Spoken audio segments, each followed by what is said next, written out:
think it's that difficult. As long as you hit up the right people, Right. Sure. That's the connects. You gotta have the connects. You gotta grab who you need to talk to. Otherwise, it's easy. All right, ladies and gentlemen, of course, we are hanging with Blxckie. Yeah. So mnyama. Yes, sir.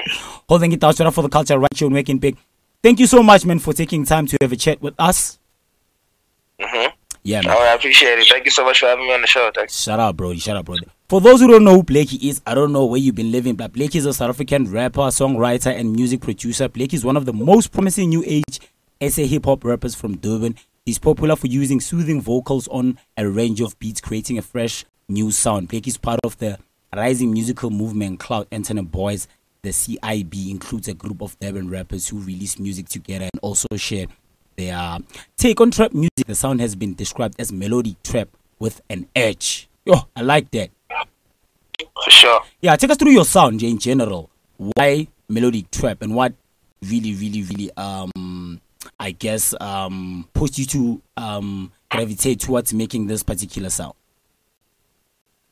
So I think that sound really just comes with me perfecting like the craft. Like I've been making music for a while, and when I started, it was just me transferring like my poetry skills into audio.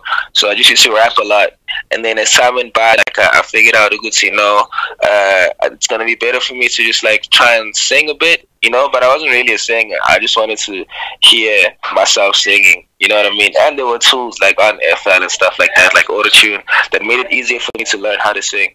So as time went by, like perfecting that craft turned into me taking that singing thing into trap and taking the lyrics, and then that's how the sound really came about with me and my friends. All right. Take us through all the way back to Durban. When did you really start rapping, and when did the hip hop, let me say even hip hop, not even say rap because it's quite broad, when did the hip hop bug really bait you? And so since hip hop is such a huge culture and there's so many different sub sounds and genres and it's quite eclectic, some of your influences that you grew up listening to hip hop, I feel like obviously they've contributed towards you making this particular sound. For sure. Yeah. With me, hip hop really came through in like 2015, which is a little bit into high school. I was listening to a lot of like Kendrick and Absol, that sort of thing. That was more like rap. And then when I started making my own music, like I realized, I just want to make something fun. Like I don't want to be making people sad, busy rapping about whatever. Like I just. Yeah. I just wanted to make it about like trap, and everyone must be happy, like, because I was making music for myself and my friends, and we weren't really trying to listen to all that. So the major influence at that time was more like Ray Shermade, Migos, that type of thing. So the first few songs I ever put out were those type of songs, and then as I said, as time went by, like I started singing more. I started listening to a lot of The Weeknd, a lot of Lyra, stuff like that, like random stuff, just to help myself improve in terms of the music. And that's how like I found like that gap in hip hop, because not a lot of people are singing, and at the same time, not a lot of people are trapping like hard, because in South Africa, like the hip hop has kind of been, I don't know, it's kind of been leveled down to a point where everyone is kind of doing the same thing. You know what I mean? Mm-hmm. So I just took it to that level of like putting like the choir sounds and just singing more in the backings and telling more stories for the people. Interesting that you're talking about that. Some of your influences, you spoke about the likes of Kendrick Lamar and Epso, who are very profound and somewhat very conscious, somewhat very conscientizing the masses. They speak so much on politics. They speak so much on activism and injustices. They are so deep, but it's ironic that you decided to take a different aspect or approach to music, whilst your influences or the people that you really listen to are somewhat conscious. Yeah, for sure. Yeah. How ironic is that you decided to take a different approach? I know you spoke about you didn't really want to make people sad, but my question is, what brought you, attracted you to listening to Kendrick and Absol, the people who are deep and conscious, but then subsequently you, or conversely you, deciding to choose to do or make music differently? And it connects to also you talking about how people in SA are making somewhat one of a similar sound, and I'm connecting also to the old school cats right here in South Africa who started hip hop, the pioneers, are speaking about how hip hop has become so flimsy and frivolous. There's no substance, there's no content. It's all about partying and clothes and cars. Yeah. Well, my listening to Kendrick, like, it was first time, like, Kendrick and Absol are in, like, the same, sort of movement, the TDE movement. So me listening to Absol just came from me listening to Kendrick. And at the time, I was just listening to Kendrick because he was saying, like, he's the best, rapper out. You know what I mean? Mm-hmm. And once you have someone with that sort of confidence and that sort of energy, like, you're bound to listen to them. And I started liking his sort of music. And at the time, he had, like, overly dedicated outs and like all the old stuff before Good Kid, Mad City started popping. You know what I mean? Yeah. So I started listening to Kendrick and Absol, the whole of TDE, basically. You know what I'm saying? J-Rock and SZA and all of them. And then, yeah, like, I wanted to have the same energy, but not the same sort of lyrics and stuff like that. Because being a born free, basically, I didn't have much to say about politics and like what's going on in South Africa and whatever. Even though I learned about it, in history or whatever, like, I wasn't that focused to be rapping about it. You know what I mean? Yeah. So I was like, I'm gonna just take that energy of just being the best. You know what I mean? That comes with perfecting the craft. That comes with listening to other stuff and being able to take certain elements of the other stuff and put it into music. Not necessarily the lyrics, but just the energy. And just the passion for the music, you know what I mean? Yeah. So that, and then when I was doing it, like, by myself, like, I wasn't really dropping music. Like, I was still listening to people, and at the time it was like, I'm really making different music. Like, I'm not making the same sort of thing. So when the time came for me to actually drop music, it was very, I don't know, for people it felt like I came out of nowhere. You know what I mean? Because I've only been in Jozi for like a year. Yeah. And like, I don't think I've dropped a song that people didn't really, saying this. So every time they listen, they're like, yo, who's this kid? And where does he come from? And who was he listening to and stuff like that. So within the year that I've been in Jozi, like, a lot of crazy things have happened. But it all came from just me being alone and like, really perfecting the craft, perfecting the energy, just making things work for myself before I gave it to people, because I wanted to listen to my own music and make sure that I'm making the best music. Oh, yeah, shots. So right here in South Africa, who are some of your biggest influences when it comes to hip-hop? The people you grew up listening to. In South African hip-hop, I listened to the Levels album by AKA. Okay. I listen to a lot of Blxckie, obviously, because he's from the hood. Yeah, so I mean, he's from Durban, so I used to listen to a lot of his stuff. And then, yeah, not a lot of stuff after that, because by the time I started listening to more hip hop, I was already into it. So the people that were inspiring me were more like my friends. You know what I'm saying? Like Lucas Raps, Espacio Dios, people like Should Be Yuan. All of them are just my friends, and we're all just making music for ourselves. And by the time we got to it, it's like, yo, these kids are crazy. You know what I mean? Yeah. So basically, maybe just AKA and Nasty were like really big influences before I started making my own music. Alright, shut up. So how did the whole movement, the Cloud Internet Boys, came about? So Cloud Internet Boys is a movement started by my friend Tulani Mbele, aka Voltron. He has a degree in photography at Durban University of Technology. So he was just a kid just trying to push his photography thing, you know what I mean? Yeah. And he was staying at this one house in Durban North, and he used to call us over just to chill, you know what I'm saying, take photos for the gram and whatever, because he realized that having clean photos and clear photos on Instagram, like, is very important, especially if you're trying to push something as an artist, you know? Yeah. So he was like, okay, I want to start this thing where people come to the studio. Like, he had a little studio set up in his room. He was like, people come to the studio, they record a song, and then we do a video for them, and then we put all those songs into one mixtape, and then we put all those videos onto YouTube on like a playlist, so that everyone in the mixtape pushes the mixtape, and then like it's just more traction, you know what I mean, instead of pushing a song for yourself, you know what I mean? Yeah. So we started doing that, but then as time went by, we started realizing that only a few rotation of people were coming, like maybe 8 or 9 people. So then we were like, okay, cool, since these 8 or 9 people keep coming, let's just make it into a collective. Not really like a rap group or anything like that. Just a collective and a movement where we all support each other. So if one person drops music, we're all gonna help him.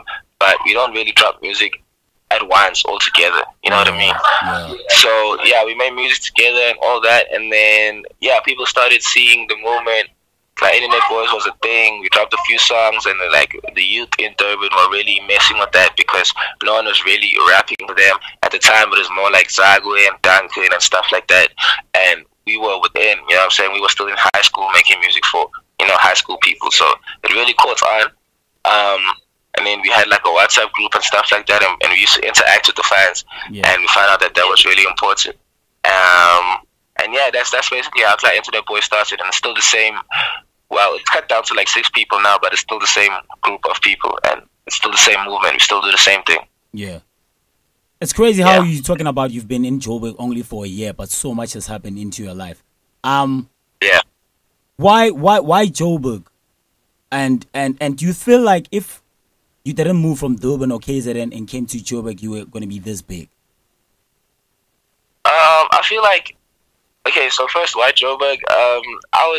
The plan really as like the collective was to come to Jozi and see if we can do the same thing, because we were basically like the voice of the youth in Durban. So it's like, if we can move here and maybe stay for a little bit and see if we can be a voice for the youth in Jozi also.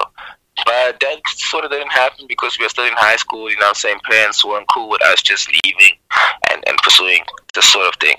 So I just came to visit my one producer friend, 808 Sally, last year in February. And while I was here, like 2 days into visiting him, like lockdown hit. So I was just stuck in Jozi. So I couldn't go back to Durban.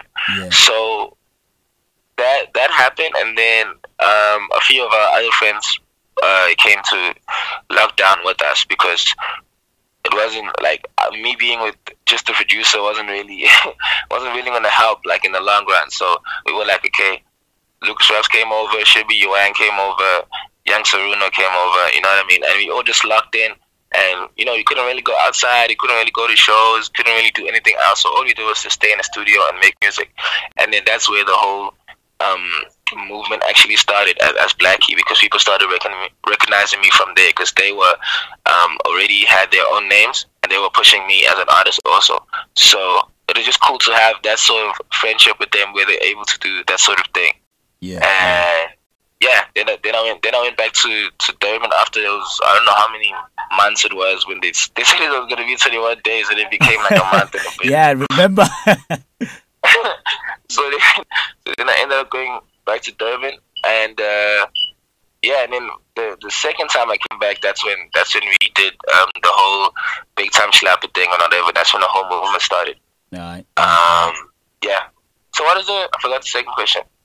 No, you've covered everything. Oh, you're asking if I stayed in Durban was. Oh yeah. Like this. Yeah. So with me, like, I always like believe in myself. Like, even though like I wasn't in Jozi, like I really knew that in Durban something was gonna pop up one way or another. You know what I mean? Because I wasn't making no, regular music. You know what I mean? So if I stayed in Durban, I think it was just gonna take longer. You know what I mean? Because a lot of officers and stuff are not there. A lot of people that take you that level further are not in Durban. You know what I mean? So it would have taken a lot longer, maybe like 2 years or like 3 years more, but it still would have happened. Mm-hmm. Just in Jozi, it's just very fast. Like there's just too much going on, and you can't miss it. So yeah, that's what I feel about it. I feel you, Brody. So we're gonna be going to your song, Sega. But before we go to your song, there's a guy here at the office we spun with. I didn't know you. He's the first guy to tell me about you. So I was doing a show and I was compiling a list of rappers or people who are gonna make noise in the hip hop game or in the music, in the showbiz industry. And I was like compiling a list. So I was doing my research and I was like, who's the coolest? Because obviously the Nasties, the Aries, those people, we know them. But I was like, who's coming up with fire and heat in the streets? Because he's very close to the streets. And he was like, there's a guy called Blxckie. I was like, Blxckie? I was like, yeah. So that is the first time I heard of you. And subsequently, as we're having conversations with the fellas, the founder of this station, Mbono Media and Mbono Radio also, told me that he put you on way back before people kind of like, started like vibing with you. There's a segment or a show we call Hot Now. It's about plugging someone we feel like is gonna blow up before they blow up. You know that type of vibe. Yeah, so he plugged you on Hot Now way back. Hectic. And it's crazy right now. You big, and then we hear, and then we talk. That's crazy. I don't even know. Yeah. So right, let's go to your song, Siga. Briefly explain how did the song came about, and ultimately what is the song about?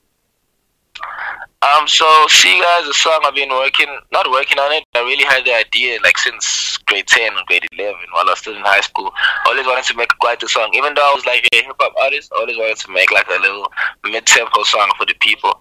At first it was a song about being drunk and stuff like that. But then when I was making it, I was like, I can't make a song about being drunk. I don't think people are gonna like it. So I changed the lyrics into like a birthday song. You know what I mean? Mm-hmm. Also about just success and just knowing yourself and just all that sort of thing. Mm-hmm. It says basically sing for you. And then it didn't become a quieter song because at the time right now it's more of like a piano vibe. People are really messing with the piano sound and stuff like that. But it's basically like a piano, but like very mid-tempo, very slow. You know what I'm saying? Very quiet and vibey. And yeah, it's basically a birthday song. Alright. Let's go to your song, Siga by Blxckie. Sure. In your face, all over the place. We're online 24/7. 24/7. You're listening to the hottest internet station.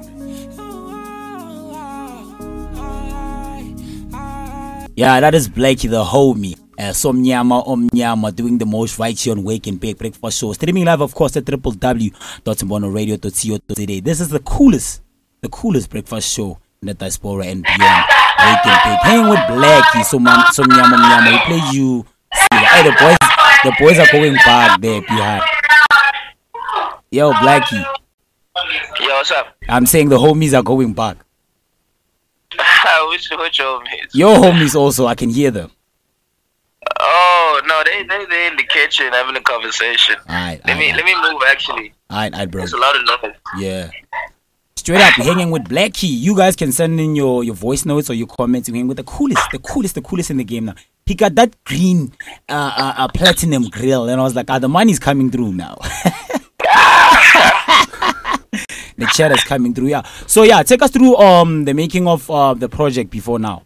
Because that's your first album, your debut album. Although obviously previously you've been putting out EPs and work, but people didn't know you at that point in time. And I heard you from another interview talking about how you had to take certain tracks from your previous work and include them in this particular project, that being Before Now. Yeah. So Before Now is an album I wanted to make as an introduction because basically when I got to Jozi, like I figured out. Not that I figured out, basically a manager picked me out and I was like, yo, let's work. I didn't have a manager at the time, you know what I mean? Yeah. But I also didn't want no label or anything like that. So it was dope to just have a manager come to me and say, okay, let me help you with your stuff, let me manage what you're busy with. And in order for that whole thing to work, I needed like an album, as an introduction and for stuff for the manager to push out, you know what I mean? And to have as like, this is Blxckie and this is the type of music he makes, you know what I mean? Yeah. So as time went by, like I had so many songs like for the album. Yeah. I had like, I don't know, like it was crazy. It was a crazy number, but we had like too many songs. Yeah. And I just had to buckle down and just pick like what do I want people to hear, what do I want to represent myself as, and that's basically how the album came about. That's why there's like some slow songs on there. There's like some very hard rap songs. There's some trap. There's some melodic trap, different type of stuff. Just so that when people hear, they're not really listening for some hip hop guy. They're listening for a song that they would relate to. You know what I mean? Yeah, definitely. For sure. All right, let me put on Romeo the Kid, your biggest fan, my brody. I told you before we went to your song, Siga, that he's the guy who put me on. I didn't know who Blxckie is, who was. You know what I'm saying? So as we were talking, I was comparing my list. It was like, there's this dude, Blxckie, he's fine. I was like, for real? I was like, he's capping. But here's the kid, Romeo.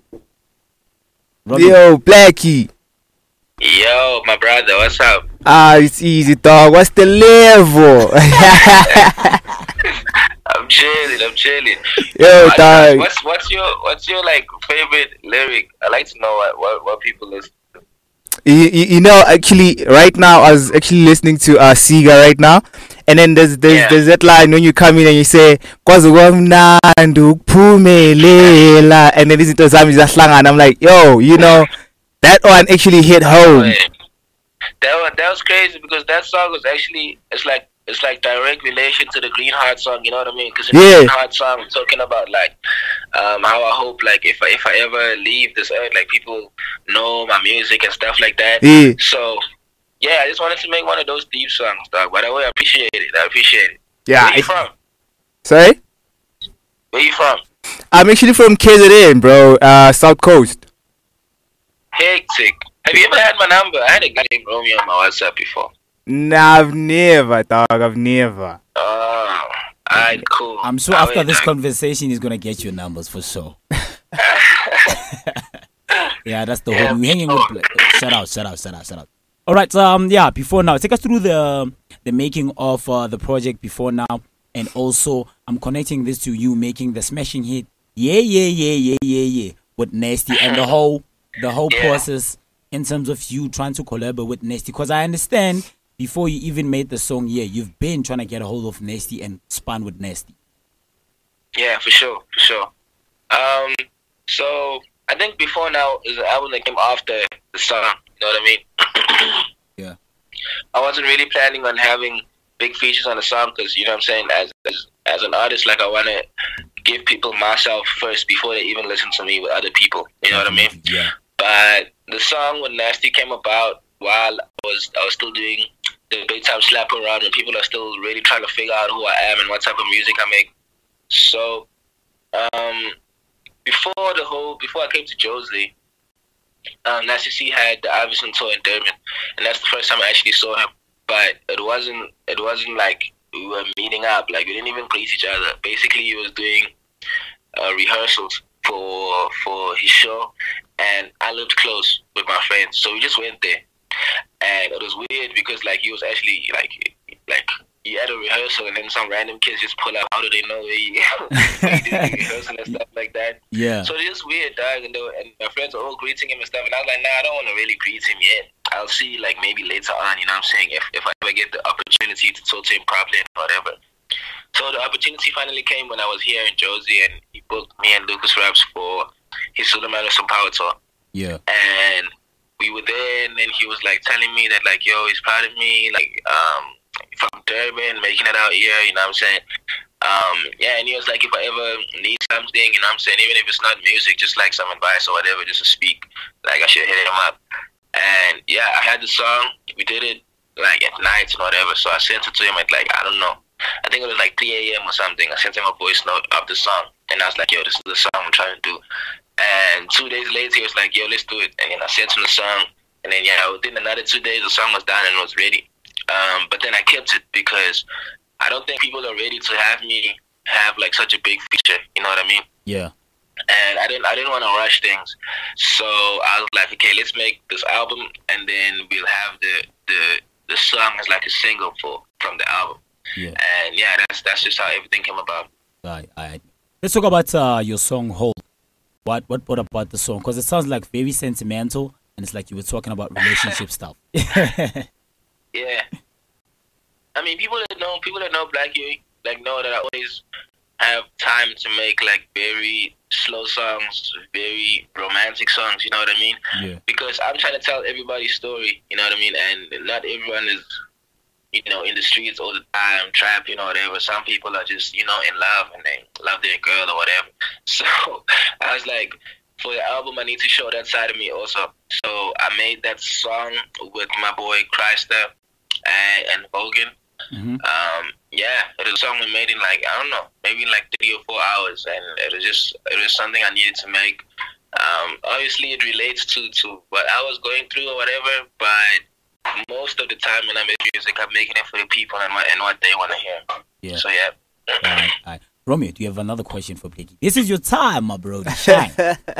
Yeah, this time, bro. Actually, I'm actually shaking just talking Yeah, I can to see him the- right now. Like the Only- excitement. Only if it was here in studio, it's gonna be too. It was much, gonna but be too yeah, much. It's that COVID. I'm sure later on it will come through. So, Yeah, but I just sort of like thank you for being such an inspiration to me, dog. Like, thank you so much for bringing out the kid in me to, like, you know, I don't know, I don't even know what to say to you, dog. I'm shaking right now as you speak, dog. For real. Oh, hey, bro. I appreciate it. I just Thank want to you. thank for you. listening Just to want to music. thank you. Sorry? As I'm saying, I just want to thank you. That's all, bro. Like, I'm. I will. yeah. The kid is starstruck. All right, we're going to your song Hole. When we come back, I'm gonna chit chat some more about it, wrap it up. But let's go to Hole for now. I have a couple of questions for you. There's a line that I picked up from one of your songs. You are saying, "I'm the sum of all your fears." We're gonna be talking about it when we come back. Okay.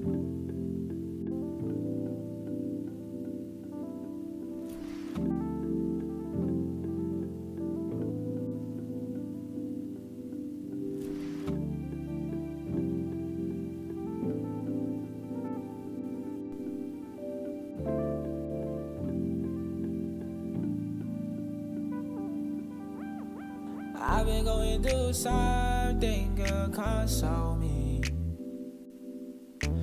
I'ma make you take the lead, yeah, you can't control me.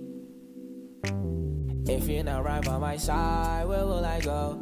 If you ever slip, I close my eyes and I dream of you. It's every night. Yeah, Blxckie, the hottest in the game right now, is saying Hold, taken off us off from his project Before Now. This is Wake and Bake, ladies and gentlemen, doing it bigger and better right here on the hottest internet radio station, Mbono Radio. We're hanging with Blxckie. Hey, we've been talking off air, Blxckie. The kid is starstruck. Yeah, but okay, let's talk about a line that I picked up from your song UPT. You were saying, "I'm the sum of all your fears." Oh, yeah. What does that line really mean, and what does it really represent? So as I was saying like before, I've always been one to like see what's going on and try to be really different. You know what I mean? Yeah. And I don't know, like if I ever imagine myself being a South African artist that's not Blxckie, and then all of a sudden there's Blxckie dropping music, like I feel like I'd be scared. Like I feel like I'd just be like, kid, where does he come from? What are you doing and whatever. Yeah. And the way I did it was that like people were like started, I don't know, being really quiet. It felt like I'm the only one making music now. You know what I mean? People don't want to drop anymore and all that. So yeah, that's what that line is about. You know what I mean? Like I work very hard on my music. I work very hard on my energy and the confidence and whatever. So when I come out, it's like I already have my energy is so big that people are already scared. Like they don't really know what to do with it and whatever. You know what I mean? Yeah. Yeah, that's just the point I was trying to put across. Alright. So the song David, it sounds very sentimental or very personal. Take us through the song. I know you're talking about your one of your homies. Yeah. Yeah. So as I was saying, like after I went back to Durban and I came back after the whole month and whatever, I came back with a friend, you know what I mean, and we both wanted the same thing. You know what I'm saying? Yeah. We both wanted to pursue music and whatever. But we're staying at like different places because we didn't really have a plan to stay, have money, you know what I mean? So we're staying at our friends' place. We started off where I was before, with Sally, but then that became tough because the lockdown wasn't that really hectic, so there was no need for people to be locked in anymore, you know what I mean? Yeah. So yeah, we're just moving around a lot, and then at this there's this place that we found in Midrand where Lucas Raps was staying. But then also that became a problem. So it became a thing of now there's another place that we could go to, but they only wanted one of us because two people is not like, it's not cool. Like it's not gonna work out. It's just too many guys. So yeah, we had to pick like who's gonna go back to Durban and who's gonna stay here and figure this thing out. And at the time, like I had like more followers, I had like more traction and whatever. Yeah. Even though it wasn't that many followers, it was just like a few. Maybe I was at like 3,000 or whatever. And yeah, it was like, and my friend Leo, he was like, yeah, no, actually you have more to do here. You know what I mean? If you carry on with this dream, like you'd work it out better than I would. You know what I mean? So he was like, let me go back to Durban, and then you're gonna figure it out here. And so he left, and that's how it's been. Yeah, shout out to you. So here's a question: what does it take to be the greatest? What does it take to reach the heights that you have reached? I know it's still early days. You want to grow more.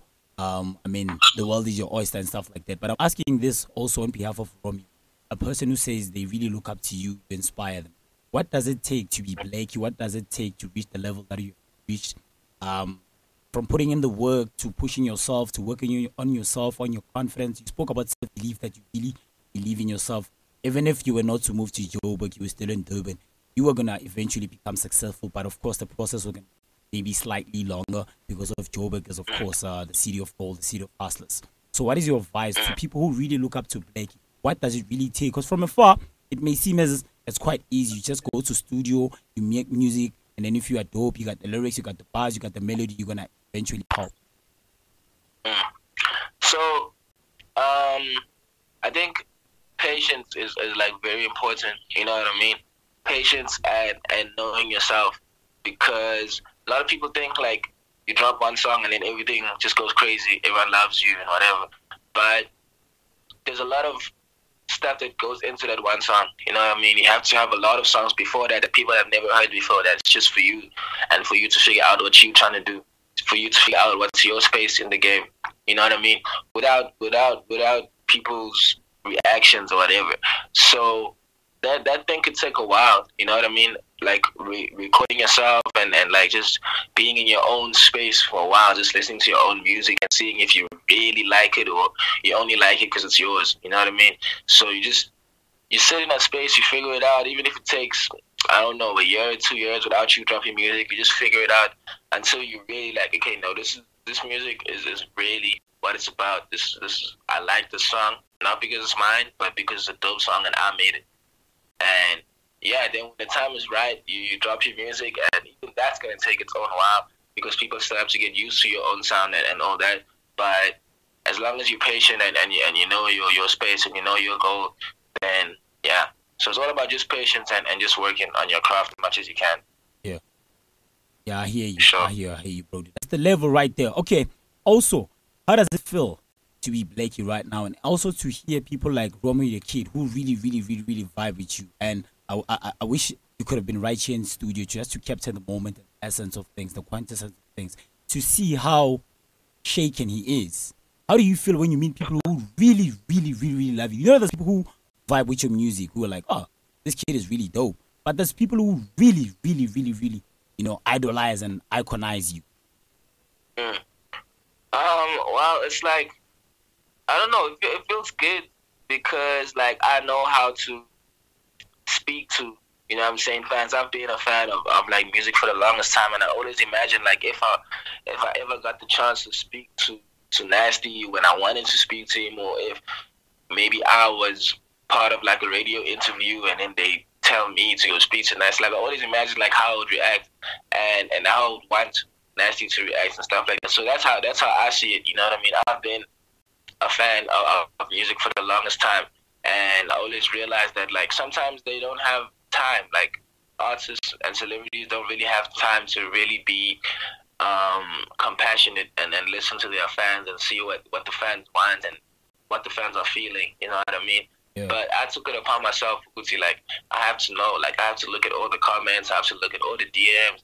Every time I meet someone in person and they're a fan, I have to see like what's the real level, like what they're about, like why do they like Blxckie, you know what I mean? And then I just go back home and just figure that out myself and try to infiltrate it and then make stuff for them, you know what I mean? Because at the end of the day, they're the people that are really, you know, supporting. If I ever have to drop something and people have to pay for it, they're the first people that are going to pay for it because they like it that much, you know what I mean? Yeah. So yeah, it feels dope, and I think I figured out a way to just like connect them on that level of just I know what you're going through. I know that you're a fan. I know that, you know, you love the music. You know what I mean? And I'm ready to to act a certain way. Not act, actually. Just I'm ready to, listen to your story. You know what I'm saying? In comparison to mine.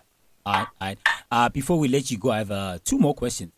Of course, now fame comes with a whole lot of pressures, comes with a new reality. Now that you're in Joburg, you're doing so many big things. Even people anticipating that you're gonna go global, or I guess hit the international market, especially US, since hip hop mainstream is in the US.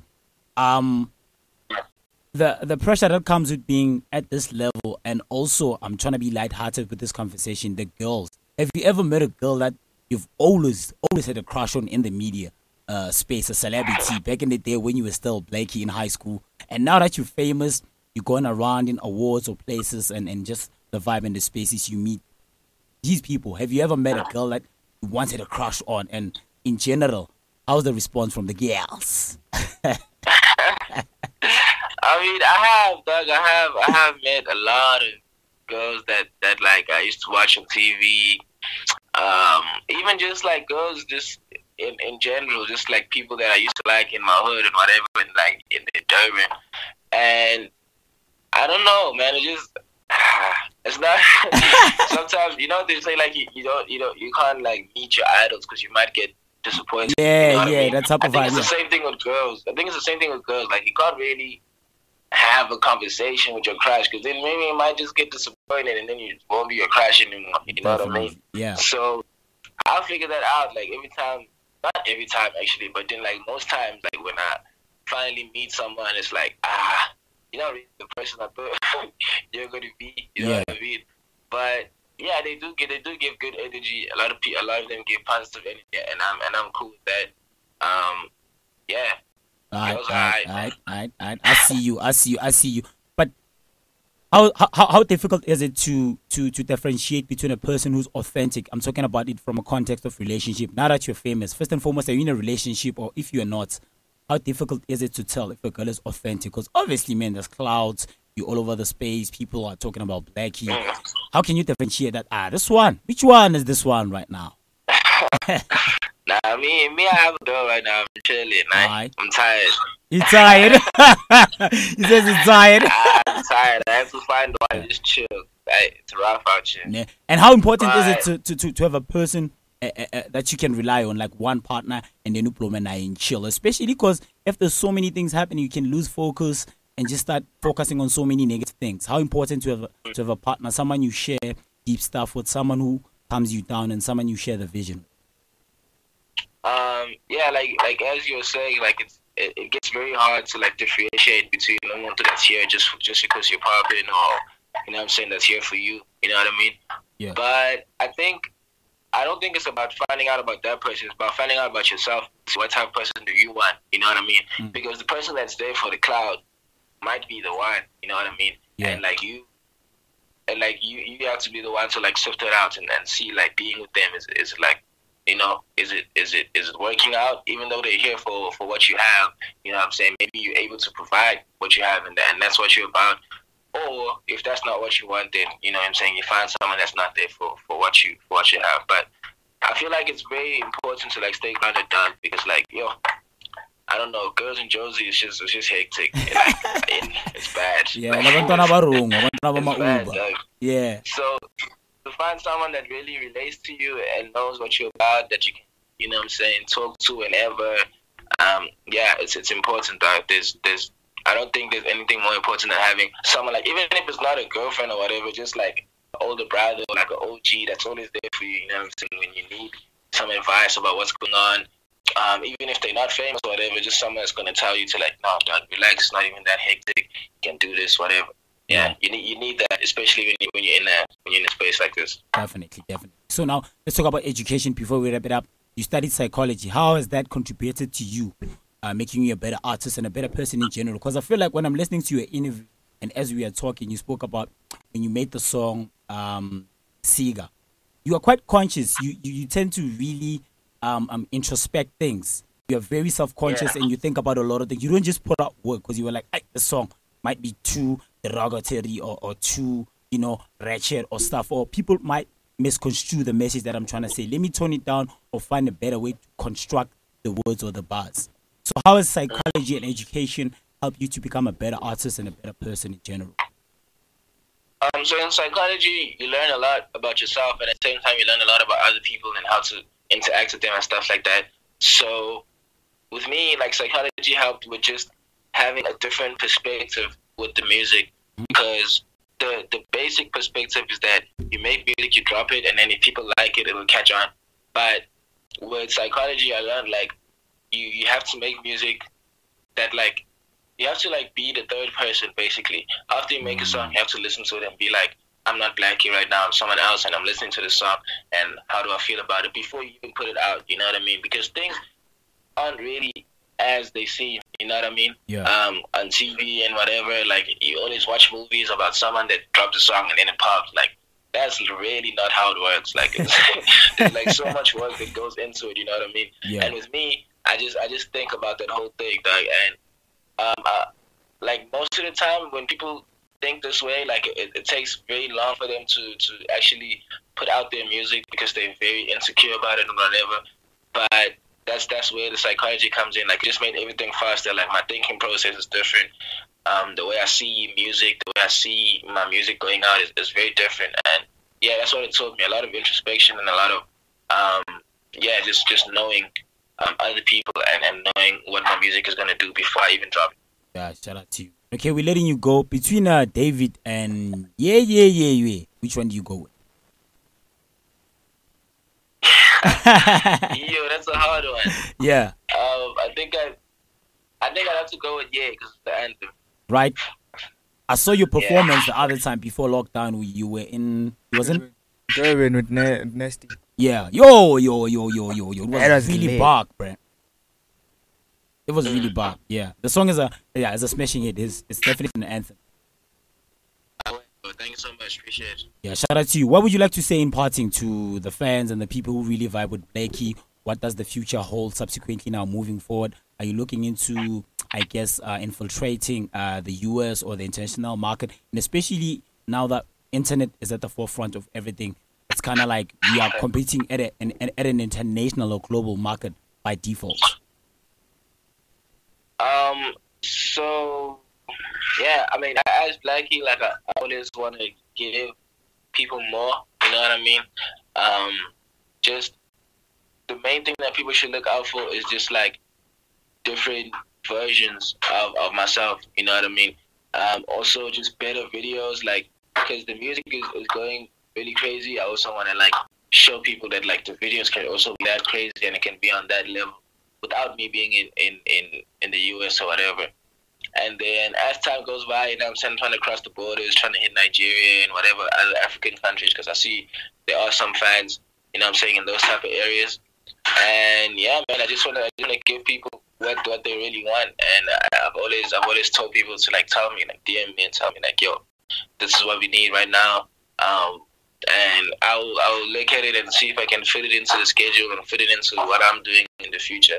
And yeah, man, that's what we're trying to do, trying to go further. Nice. Shout out to you, man. We appreciate you taking time to have a chat with us right here on Wake and Big, and wishing you all the best with your endeavor. Alright, but thank you so much for having me on the show. Word, man. That was Blxckie, ladies and gentlemen, of course. All over the place. We're online 24/7. 24/7. You're listening to the hottest internet station.